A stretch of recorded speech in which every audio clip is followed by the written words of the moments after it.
Oh boy, have I got something exciting today. It's a two-parter. You saw the title about the Gigabyte M32U, but what you don't know is that it's a Newegg open box.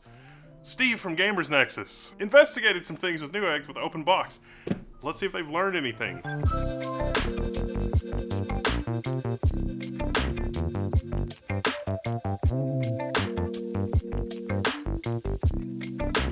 I have not opened the box yet.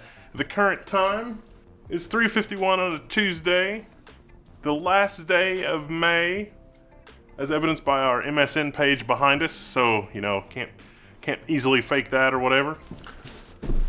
Oh, this box has been everywhere, and it's still marked with the original RMA number. You're experiencing it with me for the first time. I'm hoping the monitor is really good, okay? Got a DisplayPort cable, a USB 3 cable, an HDMI cable, and another power cord, another international power cord. Here is the foot. It still has some plastic on it.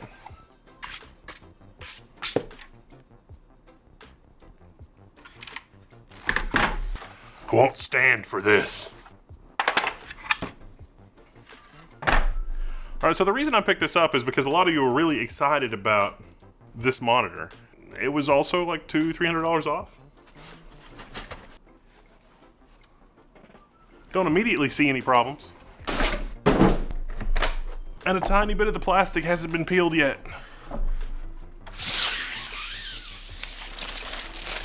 That was appealing. Did I say it came with a US power cord? I meant that it came with something weird. Something that's not the US power cord and something... Yeah, there's no US power cord here. Fine.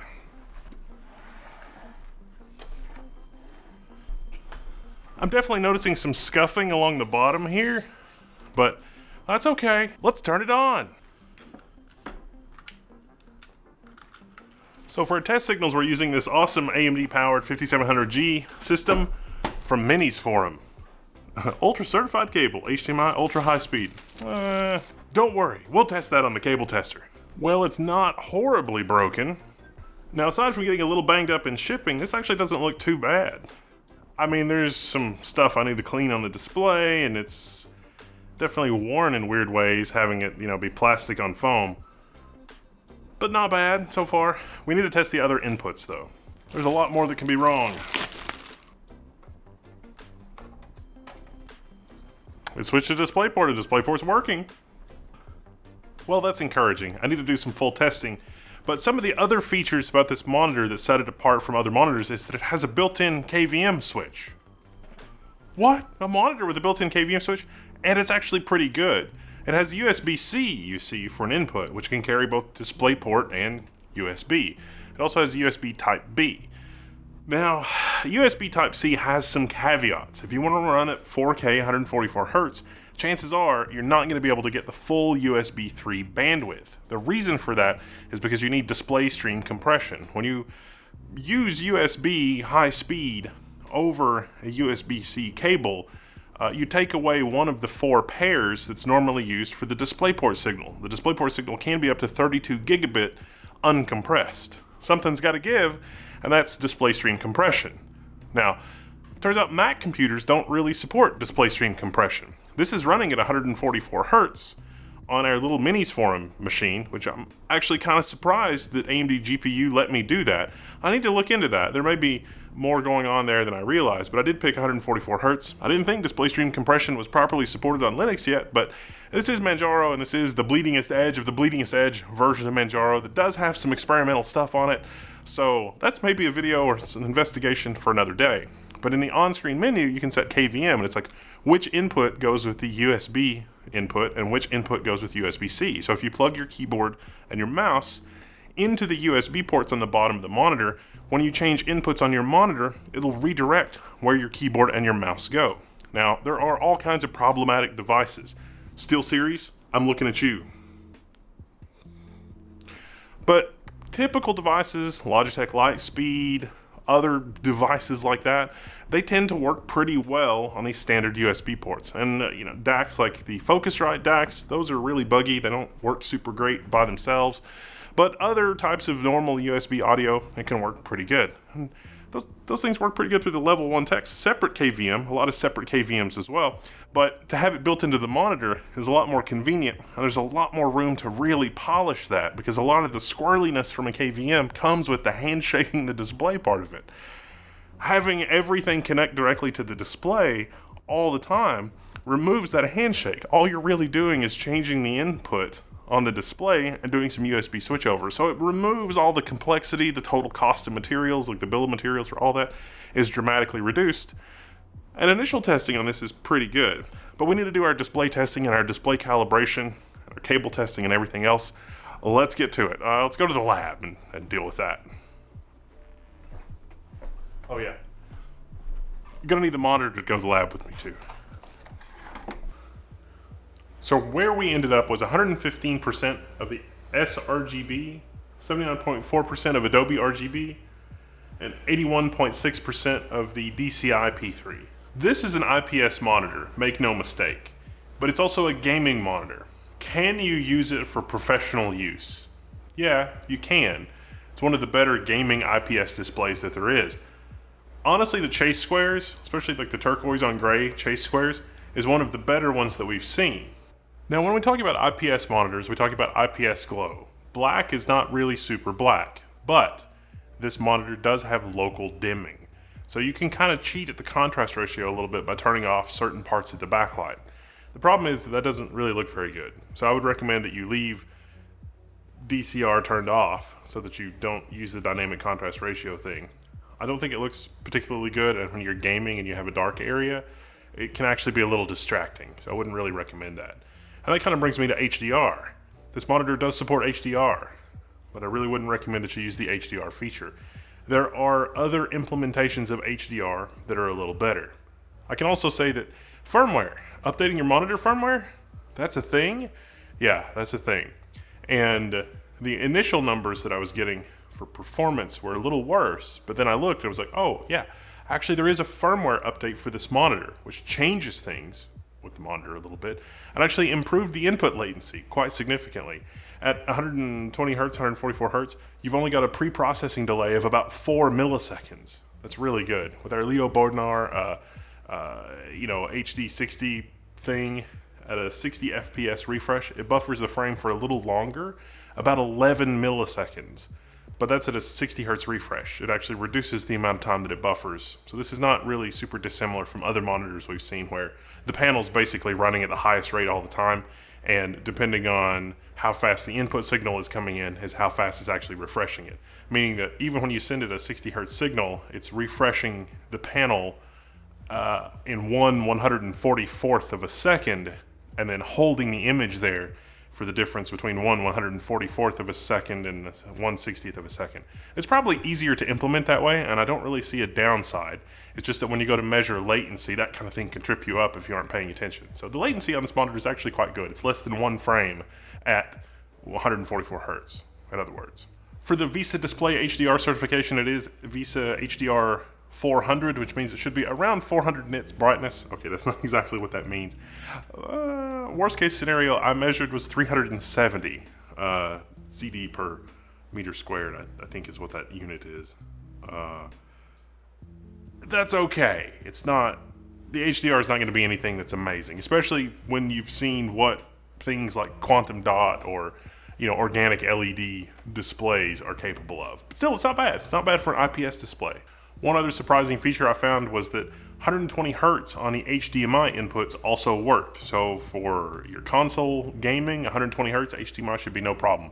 And it is a FreeSync premium monitor. So this is the premium implementation of FreeSync. If you're going to use an NVIDIA display, you still have to check the checkbox for G-Sync compatibility.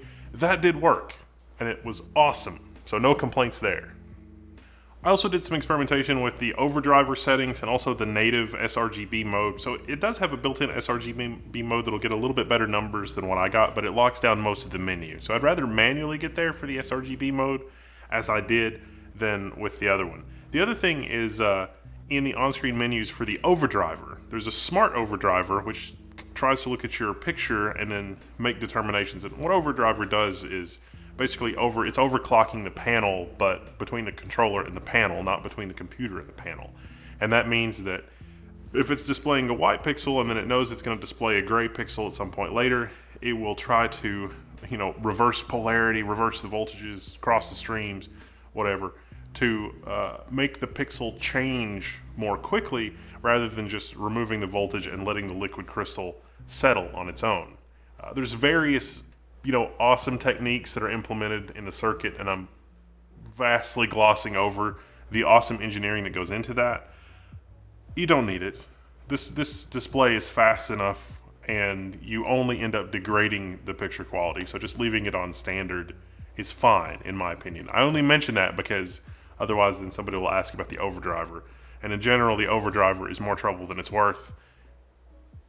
And this is the least bad implementation of overdriver that I've ever seen, but you still don't need it. If we do the math on our chase squares test, we can see that the panel is actually responding in about 5 milliseconds. So with the high-speed camera, occasionally we do see 2 adjacent squares on, but we do a whole bunch of runs and then we do some math, and basically that works out to about 5 milliseconds.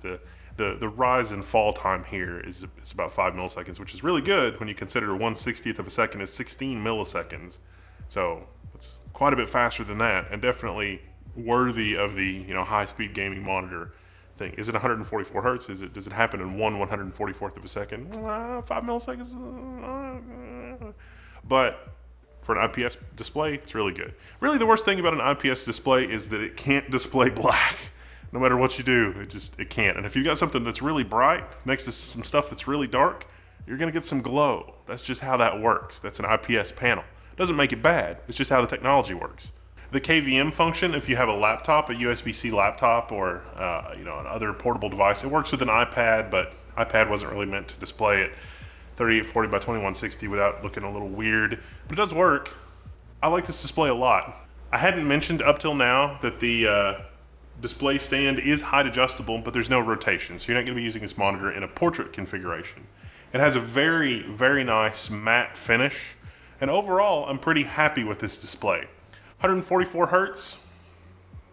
Listen, the full story on 144 hertz is you really need display stream compression to take advantage of it. It's not truly an overclock, and it doesn't work right with every video card. If you look on the NVIDIA driver forums, in fact, you'll find a lot of people complaining that this driver version or that driver version or this physical connector on their card doesn't necessarily work with certain monitors at 144 hertz. Weird stuff was happening to me as I went through different cables, through the cable tester and testing this monitor with different configurations, trying to run it at 144 hertz on our RTX 2080 test card. 120 hertz, however, was fine. It was just the 144 hertz. So understanding that 144 hertz and understanding display stream compression and understanding there may be a driver limitation for that are all things you should definitely consider. And Macs, forget display stream compression. It's not really a thing. Apple really doesn't handle lots of displays well, period, in the first place, and especially nice displays in terms of refresh and resolution and some other features. Is this worth $800 when you can get other 4K monitors for $300, $350? $800 is a little steep. I paid about $500 for this, so it's because of the open box situation. And the monitor seems to work. It doesn't seem to have any bad pixels or anything like that. The backlight uniformity is a little sketch. This corner here, you can probably see it on the camera, but this quadrant in the uniform brightness test is considerably darker than all of the other ones. That may have been why this display was returned, in fact. I'm not really 100% sure, but otherwise, the brightness was pretty uniform. So if you had to, you could use this for professional work, but for truly professional work, at the end of the day, this is kind of a gaming bling bling monitor. It's not a workstation workhorse monitor. And for workstation workhorse monitors, $800 is a steal. For a gaming monitor, $800 is, I would say, the average price in the market right now for something like this. But this is a really nice panel, and this is definitely nicer than some of the other 4K displays that I've looked at. And 4K in 32 inches is great for 100% scaling. I really like that. It fits on your desk. It's not as bulky as the 43-inch monitors that I like to also mess with. And until we've got quantum dot OLED or something like that, this is pretty darn good. Or something that's not gonna have burn-in issues, because I really do like my OLED displays as well. But there's just no substitute for IPS, and this is one of the fastest IPS monitors with the best picture consistently that I've ever tested. Text scrolling is amazing. This would be a great developer monitor. You can game a little bit on the side as well. Nice, crisp, sharp text, responsive scroll stuff. It's a good monitor for that. All right, on Windows Level 1, this has been a quickie look at the Gigabyte M32U 32-inch 4K display, 144 Hertz. Signing out, you can find me in the Level 1 forums. Oh, and also this color calibration. You can find that in the Level 1 forums as well.